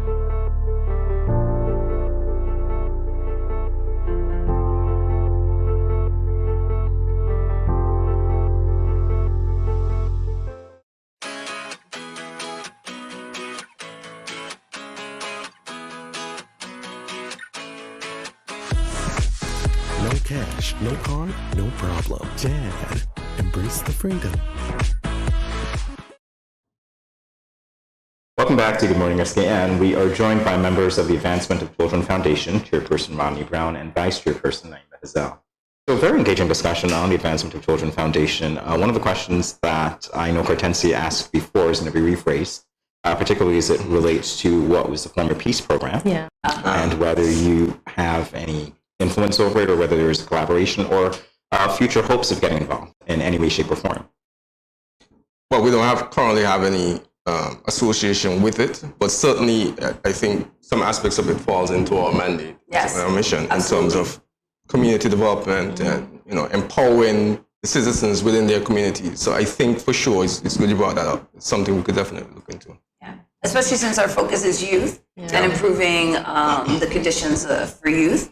And that, of course, is an important project. But, of course, we're not ambulance chasers. We were saying in the break about, vacuums. We see them and we will encourage people. And we do have, like, a workshop where we invite people to come out and we talk to them about the ACF usually once a year. COVID's kind of put a block to that. But now we're coming out of that, so that's something that will be in the pipeline. So we're really hoping that they will come to us with programs, not even as a big group. The young men within the program might see something that they would like to do themselves in their specific community, and they could come and apply to us as a group of communities. Say we're all from McKnight. It's one of my favorite communities. So if we're all from McKnight and we'd like to do a program for children's literacy in McKnight, or cleaning up McKnight, covering graffiti in McKnight, then these are things that they could come to us as a group. They don't have to come to us through the big branch organization. They can get together. We would even help them to learn how to register their NGO and do a lot of those governance structures that are necessary. And where do we go to find that information again? acfstnevis.org. acfstnevis.org. Yeah. What impact has the foundation had on both of you concerning your outlook on life? That's very deep. I wasn't expecting that. All right, then, Kortensia. I have two young daughters, so two children that I would want. Well, they have already been experienced a better life, or better opportunities than I had growing up. But I would like to see that more widespread in terms of me living a relatively comfortable life is not enough for me. Because I don't live in a vacuum. Something happening outside in the community could definitely have an adverse effect on my lifestyle. So I think organizations such as this play an important role in ensuring that the community structure is a lot stronger than it is. For me, also actually, ACF's had a great impact on my life. I have had a lot of years, to be honest, in ACF, but I've always worked with youth for over 20 years. And often we have people who come and they're like, oh, I need this project and I wish I could get it funded, but I have this great idea. And then when I joined ACF, I was like, there's a whole organization here for that, but people don't even realize. So we've been able really to help a lot of the organizations that I knew were in the community or that we knew were in the community to help that. And then I also learned a lot, working in government a lot of years. You think you really know how to do things, but non-governmental organizations or NGOs or community-based organizations, CBOs, are very different. They're run very different. And also we don't do very much monitoring and evaluation. So we tend to spend a lot of time wasting human and financial resource. So what I've learned working through the ACF and with some studies that I did through the ACF, the opportunities that were presented to me through there, is how to create sustainable NGOs. And I think that's essential for St. Kitts, where we have very limited access to international funding. And that our communities have always really, I learned even through ACF that what we're doing in St. Kitts is great. We always think, we want to get these international donors to come in, and everywhere else in the world, they're trying to move away from international donors and do things the way we do things with businesses and that kind of support. So ACF was started and founded by TDC. Those are our first funders, TDC, Flow Group of Companies, Christoph Harbor. I'm trying to think if I've missed anybody. I know I have a few. Don't be offended out there if I forgot you. It's been a long time. But major companies. And we've had relationships in and out in terms of other entities. So the Marriott. The Marriott, yes. How did I forget the Marriott? And now we have the Cable have come on as partners. They're our newest partner. We're really excited about that. But that's not to say that, I mean, there's a lot of room for a lot more partners because we have a lot of grand ideas, like in the advocacy and support aspects, those would need to be funded, obviously. So the more partners we can attract to the ACF, you know, the better it is for our mission to be sustainable. Talking about sustainability, we have to ensure that we have continuous partners contributing to our cause, so we can continue to support the activities that we're interested in. Yeah. Yes, I think that would pretty much be this. I think you asked me a question earlier that I didn't answer, and I wanted to say something about this. It's a great project, and we don't usually do our own projects, is Changemakers. We did have one of our own projects called Changemakers that was working with the schools to teach young people how to write grants and how to create sustainable community-based organizations in their schools. But unfortunately, COVID came in mid-training, and those kids were just doing phenomenally. So we know that there is a need out there for that kind of training, and we just want to continue to encourage development of people in their communities to see that they are powerful in and of themselves and that they can create programs to solve the issues that they see in their communities, especially involving young people. Absolutely. And we are considering, again, once we have our meeting to assess game plan for 2022, what type of activities we can spur to generate more interest in terms of empowering communities to get on board, essentially, to show them that they have the power, that they may not be aware of how they can come together and affect positive change in their own community. So those are some of the things that we are keenly focusing on this year. I love it. I love it. Let's talk about volunteerism. Any opportunities? Well, yeah, there's. I mean, we're always looking for additional support. We recently, we're bringing on board the Rotaract. Yes. Yeah. So Rotaract will be assisting us considerably. So that's a new entrant into our organization. But we have various rules that you can check the website. There's a volunteer section, so we would indicate what volunteer positions that we need currently. But it's just not limited to that. If you have time, resources, whatever the case may be, just reach out to us and we'll figure out how we can utilize your best based on what we have planned. Yeah, that sounds great. So way to get everybody involved. I think that is really important. We really want ACF to be an organization that really reflects the community that it sits in, and that people can look and say, oh, this is what the ACF did. Oh, I can see, I need help for this project. Oh, I know where I can go. I can go to the ACF. And we strive to change that thinking in the model, that people feel like, oh, I could just ask for a sponsor. I just gotta ask for a sponsor, right?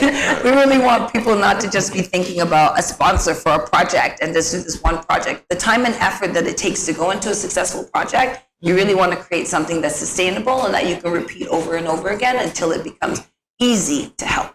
Watchword for today, sustainability. Yes. Yeah, because that's been hurt in the Caribbean for forever.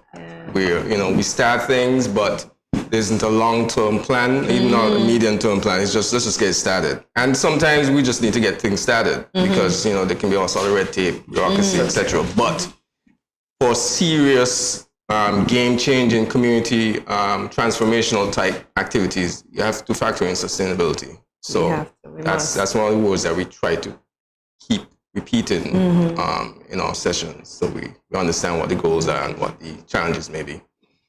We're going to give the final word to you. What do you want the public to know about ACF? There's your camera. For the public, well, ACF, we've been around for a while. We expect to be around for a long while.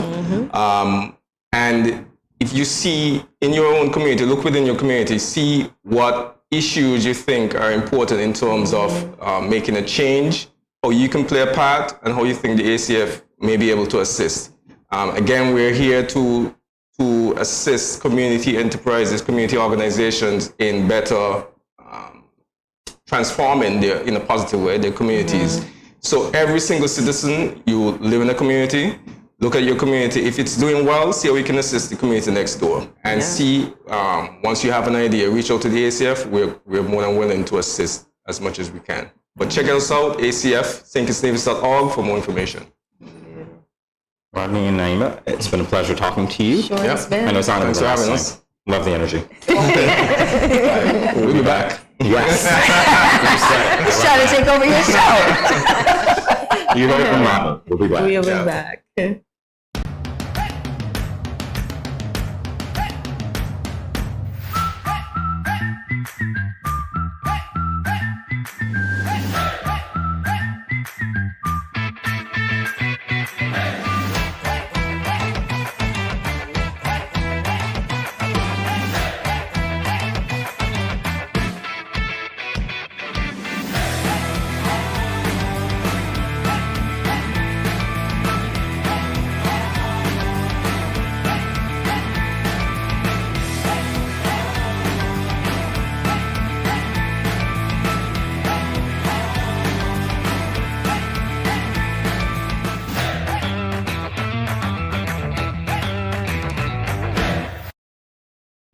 Bless up, Dejo here, and I'm doing my part in the fight against COVID-19 by following all safety protocols and most importantly, rolling up my sleeve for the vaccine.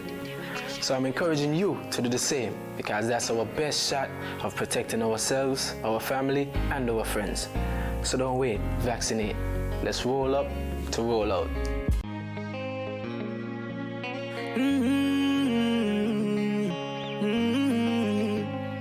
Yeah. I know we can make it. It's only just a phase. Once we're vaccinated, and everybody gonna be safe. Everybody gonna be one kind, yeah. One people. We are roll up to roll up, yeah. 'Cause no man's alone. Do what's right, alright. 'Cause I love you, brother, my sister, and we're in this together, my sister, my brother. I don't wanna lose you. I love you too much. I think it's better for us, yeah, yeah. It's better for us. Hey, I don't wanna lose you. I love you too much, yeah, yeah. It's better for us. Tell your mommy to roll up to roll out.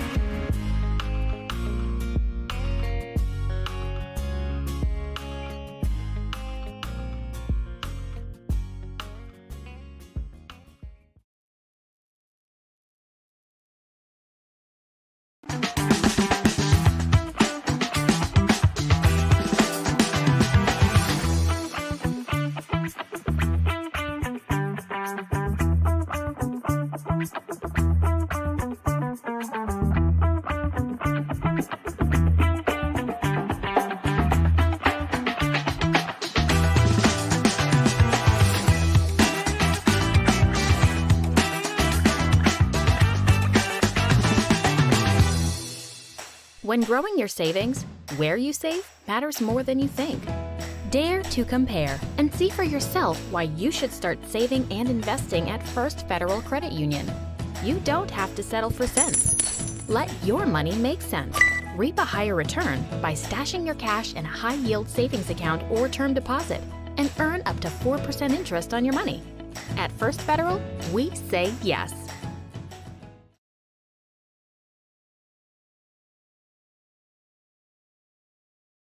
Welcome back to Good Morning SKN. As we continue, however, we are nearing the end of today's show. Say it so. I know, but yeah.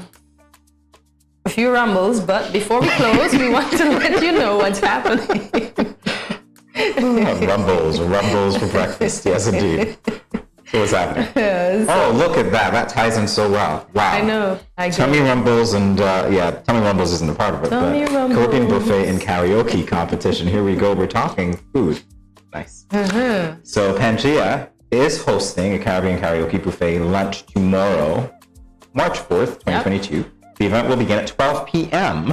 Lunch will be served until 2 p.m. and it will be SKN National Buffet style. The lunch will also include a complimentary drink, and all of this, Kortensia, do you believe it, is only for $20 US. $54. There you go. Hey, how did you get 54? Because I did it by 2.7. Oh, that's fine. No, I always do it less. Anyway, the karaoke competition will begin at the same time, 12 p.m., and will continue until 12 a.m. Whoa, 12 hours of non-stop karaoke. Look at that. So here we go, the details. The ladies karaoke competition will be from 12:30 p.m. to 2 p.m. Okay, and the meals will continue from 5:30 to 7:30 p.m. And finally, there will be a duet segment. Wow, you got your game plan on? What are we doing? Tommy Rumble. This is Hungerversary Day, okay? I'm owning it. This is Hungerversary, yeah.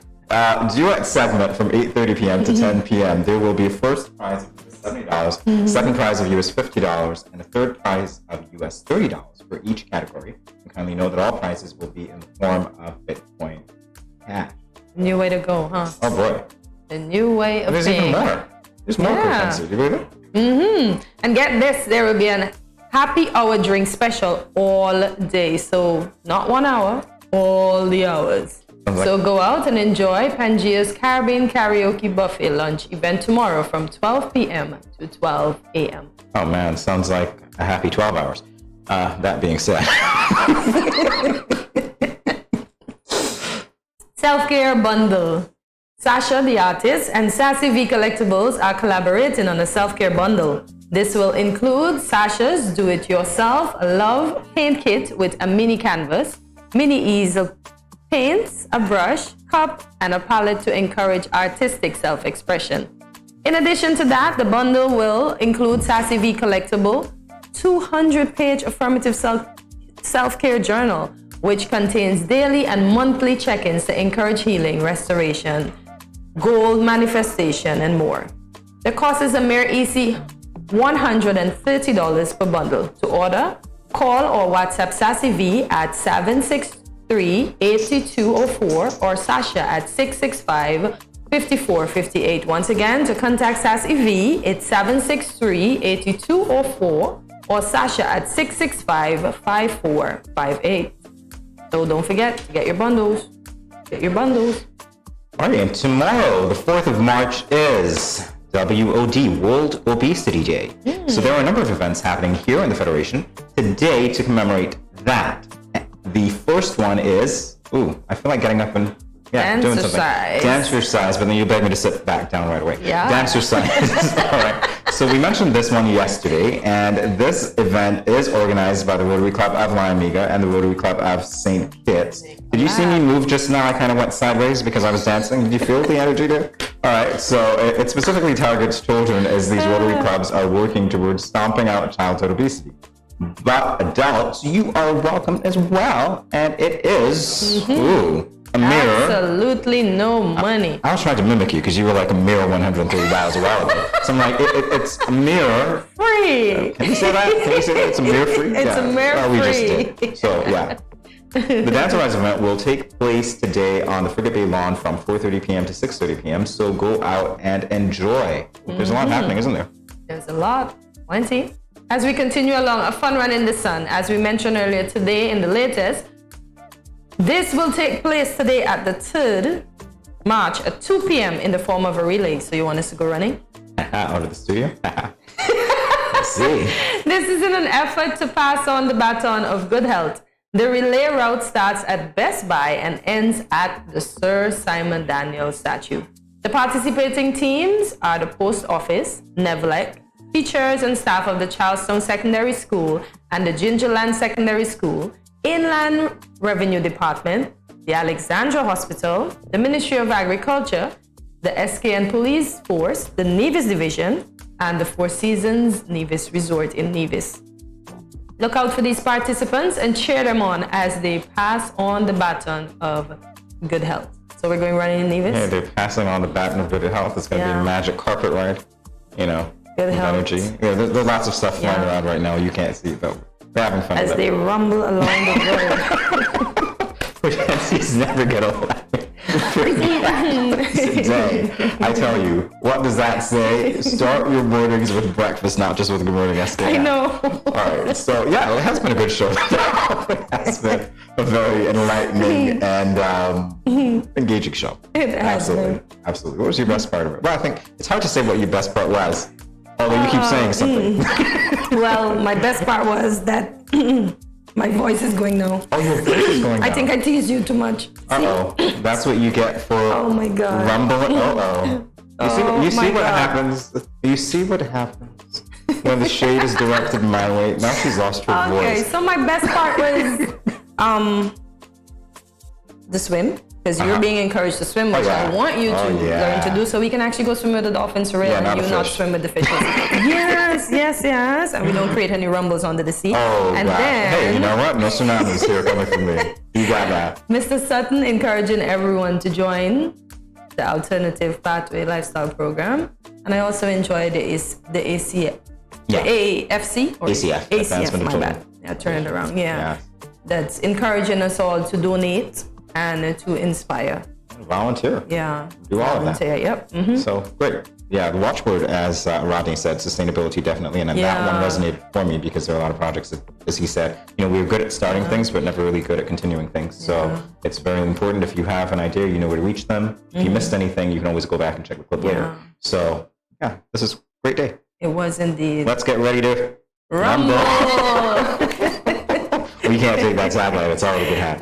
But you know what? The only thing that's not sustainable is the rumbles in the belly. So we have to make sure once it starts, it stops, right?